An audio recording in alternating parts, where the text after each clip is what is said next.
کتاب مولا کائنات علیہ السلام ڈاکٹر علی وقار قادری کی ایک نہایت علمی، فکری اور روحانی تصنیف ہے جس میں امام عالی مقام کی حکمت، دانائی، معرفت الہی، سیرت، اخلاق، عبادت، شجاعت، خطابت، فقاہت اور علم کے بے شمار پہلو نہایت سادہ اور دل نشین انداز میں بیان کیے گئے ہیں۔ مصنف نے دلائل، حوالہ جات اور روایات کی روشنی میں یہ بتایا ہے کہ حضرت علی کو نبی کریم صلی اللہ علیہ وآلہ وسلم نے علم کا دروازہ کیوں قرار دیا تھا۔ کتاب میں شخصیت مرتضیٰ کے وہ پہلو بھی شامل کیے گئے ہیں جو عام طور پر کم بیان ہوتے ہیں، جیسے ان کا عدل، ریاستی حکمت عملی، گھرانہ اہل بیت کی تربیت اور دین کی سربلندی کے لیے ان کی قربانیاں۔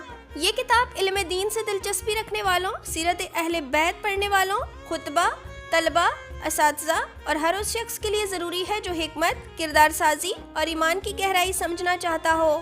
ہارڈ بائنڈنگ میں 240 صفحات پر مشتمل یہ کتاب بما کوریئر چارجز کے 1275 روپے میں دستیاب ہے۔ ابھی آرڈر کیجئے اور 3 دن میں اپنے گھر کی دہلیز پر وصول کیجئے۔